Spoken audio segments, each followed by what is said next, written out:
नमस्कार दोस्तों, मैं आपका अपने चैनल एचवीएस स्टडीज़ में स्वागत करता हूं। इस वीडियो में आपके लिए 19 अप्रैल 2022 का करंट अफेयर लेकर आ गया हूं। साथ में हम स्टैटिक जीके और रिलेटेड करंट अफेयर का रिवीजन करते हुए चलेंगे। अगर आप इस चैनल पर पहली बार आए हो तो आपसे अनुरोध है, चैनल को सब्सक्राइब कर लीजिएगा। वीडियो अच्छी लगे तो वीडियो लाइक करके ज़रूर जाइएगा। लास्ट में आपके लिए क्विज़ रखा है, उस क्विज़ को ज़रूर सॉल्व कीजिएगा। चलिए बात करते हैं लास्ट डे के क्विज़ की। तो लास्ट डे आपसे क्वेश्चन पूछा गया था, Which state to launch Him Prahari scheme for ex servicemen and youngster. तो आंसर था यहाँ पर उत्तराखंड। उत्तराखंड ने जो हिम प्रहरी स्कीम को एक्स सर्विसमैन और यंगस्टर के लिए लॉन्च की है। आप सभी ने आंसर सही दिया था और डिटेल में दिया था। आज के पहले क्वेश्चन की बात करें तो आज का पहला क्वेश्चन है, PM Narendra Modi inaugurates 108 feet tall statue of Lord Hanuman ji in which state. तो हनुमान जी का जो एक स्टैचू है वो लगाया जा रहा है, मतलब लगाया गया है, उसको इनॉग्रेट किया प्रधानमंत्री नरेंद्र मोदी जी ने। कहाँ इनॉग्रेट किया गया है? तो आंसर यहाँ पर हो जाएगा, उसको इनॉग्रेट किया गया है गुजरात में। याद रखिएगा, आपसे पूछा जा सकता है। तो 108 फीट का स्टैचू लॉर्ड हनुमान जी का मोरबी गुजरात में नरेंद्र मोदी जी के द्वारा अनवील किया गया। हनुमान जी के 4 धाम प्रोजेक्ट के अंतर्गत इसको बनाया गया है। मतलब ऑलरेडी 3 बन चुके हैं और ये 4th नंबर का था, जो कि गुजरात में इसको 108 फीट का लॉन्च किया गया नरेंद्र मोदी जी के द्वारा। यहाँ पर जो नेशन संबंधित करंट अफेयर बने हैं उसको रिवाइज कर लेते हैं। पहला क्वेश्चन पढ़ लिया। दूसरा है, पीएम मोदी ने के पटेल सुपर स्पेशलिटी हॉस्पिटल भुज में लॉन्च किया। और भुज में ऐसा जो सुपर स्पेशलिटी वाला हॉस्पिटल पहला है, ध्यान रखना है। पीएम मोदी ने प्रधानमंत्री संग्रहालय को नई दिल्ली में लॉन्च किया है। UNFAO जो कि मुंबई और हैदराबाद को इन्होंने 2021 की tree city of the world में घोषित किया है और 2020 में हैदराबाद ऑलरेडी चुनी गई थी। गवर्नमेंट ऑफ इंडिया ने ब्रॉडकास्ट सेवा प्लेटफॉर्म को इनका ट्रांसपेरेंसी के लिए इसको लॉन्च किया है। साउथ सेंट्रल रेलवे जिसका हेडक्वार्टर सिकंदराबाद में है, उसमें one station one product initiative को लॉन्च किया गया। AAI मतलब एयरपोर्ट अथॉरिटी ऑफ इंडिया के द्वारा अवसार स्कीम को लॉन्च किया गया है, जिससे कि सेल्फ हेल्प ग्रुप्स के लिए मदद प्रोवाइड कराई जा सके, प्रमोशन के लिए एक स्पेस प्रोवाइड कराया जा सके। President Ramnath Kovind ji recently Amsterdam गए थे, वहाँ पर उन्होंने येलो ट्यूलिप का नाम मैत्री रखा है। एनवायरनमेंट मिनिस्टर है हमारे भूपेंद्र यादव जी, उन्होंने प्रकृति ग्रीन इनिशिएटिव को लॉन्च किया है। RPF ने इलीगल टिकटिंग जो करते हैं उनके लिए, उनको पकड़ने के लिए ऑपरेशन उपलब्ध को लॉन्च किया। आगे बात करें, अगला क्वेश्चन है, agriculture imports from India suspended by which country. तो आंसर यहाँ पर हो जाएगा, एग्रीकल्चर के जो इंपोर्ट हैं उसको सस्पेंड कर दिया गया है किसी कंट्री के द्वारा। तो कौन सी कंट्री है? तो आंसर यहाँ पर हो जाएगा, वो कंट्री है इंडोनेशिया। इंडोनेशिया ने गुणवत्ता को देखते हुए, गुणवत्ता उन्होंने मतलब चेक किया कि भाई कैसा आ रहा है वहाँ से प्रोडक्ट, तो प्रोडक्ट की जो क्वालिटी उन्होंने अपने अकॉर्डिंग जो स्टैंडर्ड सेट कर रखा है वो ख़राब पाते हुए रीज़न तो यही दिया है, और एग्रीकल्चर का जो इंपोर्ट है अपने यहाँ पर उन्होंने सस्पेंड कर दिया है। वैसे 28 अप्रैल तक जो भी चीज़ें हैं वो तो जाएंगी, लेकिन उसके बाद नहीं जाएगी, ठीक है। तो इंडोनेशिया ने एग्रीकल्चर जो प्रोडक्ट है भारत में उसको अब उन्होंने सस्पेंड कर दिया है, ध्यान रखना है। बताया गया है, नई दिल्ली से हमको ये इन्फॉर्मेशन मिली है, जो कि उन्होंने अपने लेबोरेटरीज़ में टेस्ट किया। फूड सेफ्टीज़ और उनके जो सर्टिफिकेशन था उसका इशू आया है, ठीक है। इसीलिए ये जो इंपोर्ट है उसको उन्होंने बंद किया है, याद रखना है। इंडोनेशिया की बात करें तो उसकी प्रेसिडेंट जोको विदोदो है। इंडोनेशिया एक एशिया का देश है, कैपिटल इसकी जकार्ता है, करेंसी इसकी इंडोनेशियन रुपीयन है, इंडोनेशिया रुपया है। करंट अफेयर जो बने हैं उनको रिवाइज कर लेते हैं।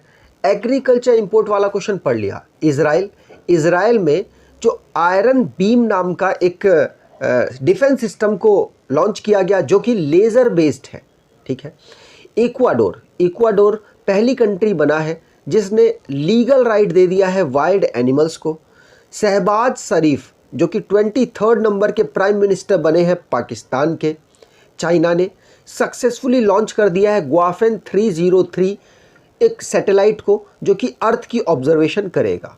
सर्बिया के नए प्रेसिडेंट बने हैं अलेक्जेंडर वुसिच इनका नाम है।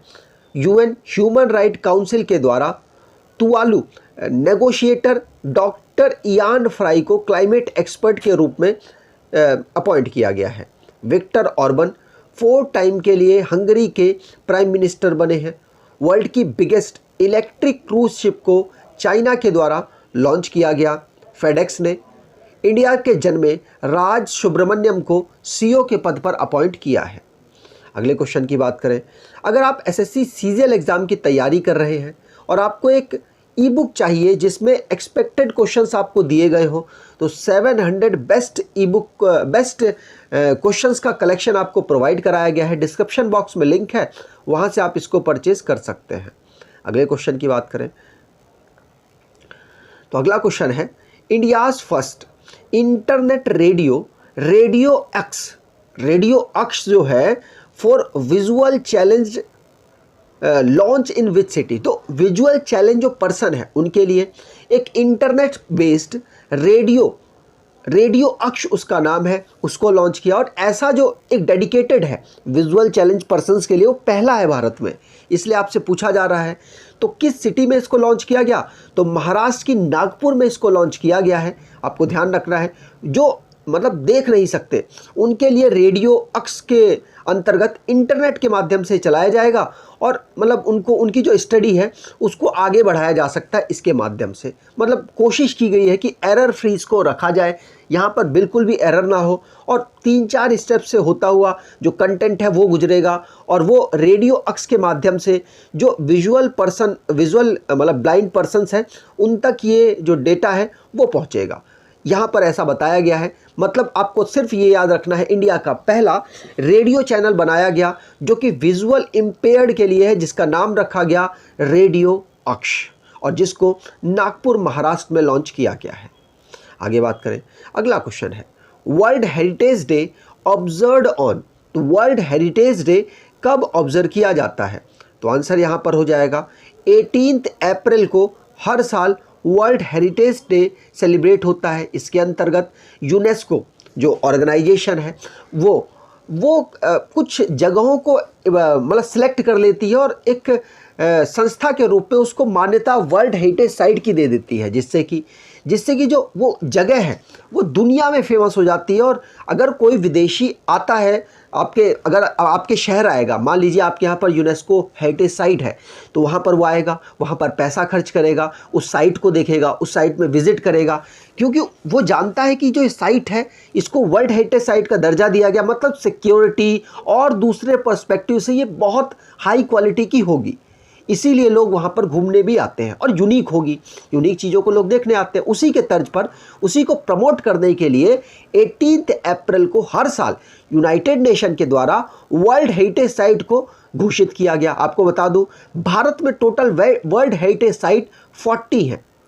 जो लास्ट बनी है वो धोलावीरा जो कि सिंधु घाटी सभ्यता की एक साइट है वो वाली है, जो कि आपको ध्यान रखना है गुजरात में है। और उससे पहले 39 नंबर की रमप्पा टेम्पल है जो कि तेलंगाना में लोकेटेड है। अगर आपसे पहले नंबर का पूछा जाए तो 1983 में पहले नंबर की वर्ल्ड हेरिटेज साइट भारत में बनी थी अजंता केव्स। याद रखना है 1983 में इसको बनाया गया था, ठीक है। उसी साल एलियोरा और ताजमहल को भी ये वाला टैग मिला है, ठीक है। ये जो इस साल की थीम रही है, इस साल की थीम थी हेरिटेज एंड क्लाइमेट, ठीक है।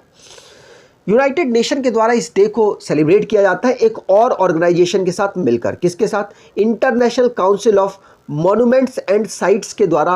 ये दोनों ऑर्गेनाइजेशन मिलकर इस डे को ऑब्जर्व करती हैं, मतलब सेलिब्रेट करती हैं। तो इन दोनों ऑर्गेनाइजेशन के बारे में जान लेते हैं। जैसे यूनेस्को की बात करें तो इसको 1946 में बनाया गया था। इसका हेडक्वार्टर फ्रांस पेरिस में है। डीजी इसके ऑन्द्रे अजोले हैं।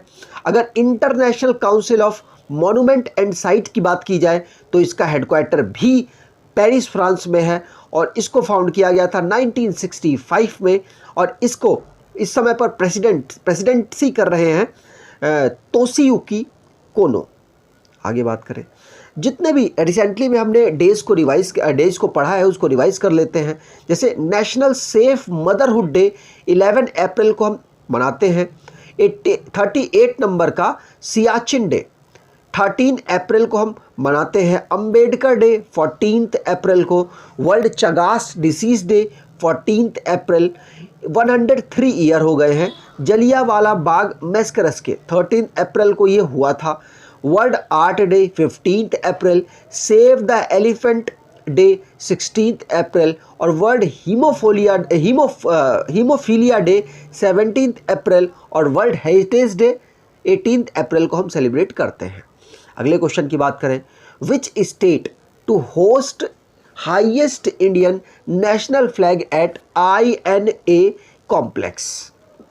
तो आंसर यहाँ पर हो जाएगा, जो ये INA कॉम्प्लेक्स में जो हमारा इंडियन नेशनल फ्लैग को, जो हाईएस्ट फ्लैग को अनवील किया गया, मतलब होस्ट किया गया, वो किस राज्य में किया गया। तो आंसर यहाँ पर हो जाएगा मणिपुर में इसको होस्ट किया गया। यहाँ पर आपको बता दूँ, इंडियन नेशनल आर्मी के द्वारा मणिपुर के जो चीफ मिनिस्टर है एन बीरेन सिंह ने 165 foot high Indian national flag को, जो कि टॉलेस्ट माना जाता है, नॉर्थ ईस्ट में टॉलेस्ट है, उसको होस्ट किया है। यहाँ पर बात करें, उसको इंडियन नेशनल आर्मी के द्वारा उसके हेडक्वार्टर में इसको फहराया गया है। याद रखना है मणिपुर में ये लोकेटेड है। आगे बात करें, यहाँ पर मणिपुर की बात हुई है, तो मणिपुर को स्टेट का दर्जा 1972 में दिया गया था। कैपिटल इसकी इम्फाल है। डिस्ट्रिक्ट 16 है। और गवर्नर इसके इस समय पर ला गणेशन है। Chief minister N Biren Singh है। लेजिस्लेचर यूनिकैमरल है, जहाँ की असेंबली में 60 सीट्स हैं। राज्यसभा में 1 सीट, लोकसभा में 2 सीट यहाँ पर आती हैं। नेशनल पार्क की बात की जाए तो किम्बुल लामजाओ नेशनल पार्क यहाँ का नेशनल पार्क है। मैप पर देखें तो मणिपुर एक इंटरनेशनल बाउंड्री अपनी बनाता है, किसके साथ? म्यांमार के साथ। इंटरनल बाउंड्री की बात की जाए तो 3 राज्यों के साथ, 3 स्टेट्स के साथ ये अपनी बाउंड्री को टच कर रहा होता है, मिजोरम, नागालैंड और असम से। ठीक है, चलिए आगे बात करें। अगला क्वेश्चन है, विच scheme selected for PM Award for Excellence in Public Administration 2020। तो प्रधानमंत्री award for excellence in public administration 2020 में किस स्कीम को सिलेक्ट किया गया है? तो आंसर यहाँ पर हो जाएगा, आप देख सकते हैं यहाँ पर उड़ान स्कीम को चूज किया गया है PM award for excellence in public administrator 2020। आपको बता दूं, उड़ान स्कीम के अंतर्गत जो बाटा के चप्पल पहनने वाले लोग हैं, इस स्कीम के अंतर्गत उनको भी फ्लाइट में बैठने का सौभाग्य प्राप्त होगा। मतलब माना जा रहा है कि कम किराए पर आपको जो प्लेन्स हैं उसमें आपको बैठने का मौका मिल सकता है। यहाँ पर बात करें इसकी फुल फॉर्म की, तो उड़े देश का आम नागरिक, इसकी ये फुल फॉर्म है उड़ान की। और उड़ान के अंतर्गत मैंने आपको बता दिया, मिनिस्ट्री ऑफ सिविल एविएशन के अंतर्गत ये काम करती है। और मिनिस्ट्री ऑफ सिविल एविएशन इस समय पर ज्योतिरादित्य सिंधिया जी संभाल रहे हैं, और इनको ही ये अवार्ड 2020 में prime minister award for excellence in public administrator 2020 में इनको दिया गया है। किस कैटेगरी में दिया गया है? तो इनोवेशन जनरल सेंट्रल कैटेगरी में इनको ये अवार्ड मिला है। तो ये अवार्ड है PM award for excellence in public administrator, इसको 2006 से दिया जा रहा है। अगले क्वेश्चन की बात करें, which organisation to launch national data and analytics platform. तो national data and analytics platform को किस ऑर्गेनाइजेशन के द्वारा लॉन्च किया गया? तो आंसर यहाँ पर हो जाएगा, नीति आयोग के द्वारा इसको लॉन्च किया गया। ये है क्या? National data and analytics platform. मैं आपको बता दूं, इसके अंतर्गत इसका यूज़ करके क्या किया जाएगा, जो ऑर्गेनाइजेशंस हैं, बड़ी बड़ी जो स्कीम बनाने वाली ऑर्गेनाइजेशंस हैं, वो इसके अंतर्गत डेटा को कलेक्ट करेंगी, और डेटा कलेक्ट करने के बाद जो स्कीम बेहतर होगी उसको बनाने की कोशिश की जाएगी। मतलब जैसे एग्जाम्पल मैं आपको देता हूँ, गांव में किसी चीज़ की रिक्वायरमेंट है, अब रिक्वायरमेंट है या नहीं है वो तो गांव के लोग बता पाएंगे ना। तो ये सर्वे किया जाएगा कि भाई आप हमें बताइए कि इस चीज़ की ज़रूरत कहाँ कहाँ किस किस गांव में है, तो उसके अकॉर्डिंग फिर स्कीम बनाई जाएगी कि इस गांव को ये स्कीम देनी है, इस गांव को ये स्कीम नहीं देनी है। इस तरीके से मैं एग्जांपल दे रहा हूँ सिर्फ। ये national data and analytics platform development में जो स्कीम बनाने में एक अहम रोल निभाने वाला है, नीति आयोग ने ऐसा कहा है। आपको बता दूं, नीति आयोग की फुल फॉर्म है national institution for transforming India. इसको फॉर्म किया गया था 2015 में। जो प्लानिंग कमीशन है उसको हटाकर हेडक्वार्टर इसका नई दिल्ली में है। चेयरपर्सन नरेंद्र मोदी हैं, वाइस चेयरपर्सन राजीव कुमार हैं और सीईओ अमिताभ कांत हैं। अगले क्वेश्चन की बात करें, विच payment bank is the official digital payments partner for प्रधानमंत्री संग्रहालय। आपको मालूम होगा रिसेंटली में जो प्रधानमंत्री संग्रहालय है वो नरेंद्र मोदी जी ने नई दिल्ली में अनवील किया है। उसको अब मतलब वहाँ पर अगर आप घूमने जाते हैं, अगर वहाँ आप जाते हैं तो उसकी कुछ टिकट वगैरह तो होगी ना, तो कोई ना कोई तो पार्टनर बनेगा कि भैया पेमेंट वगैरह हम लेते हैं, बाद में आपको सारा हिसाब करेंगे। तो वो हिसाब करने के लिए पेटीएम बन गया है यहाँ पर पार्टनर। तो आपको ध्यान रखना है, Paytm payment bank officially digital payment partner बन चुका है प्रधानमंत्री संग्रहालय का।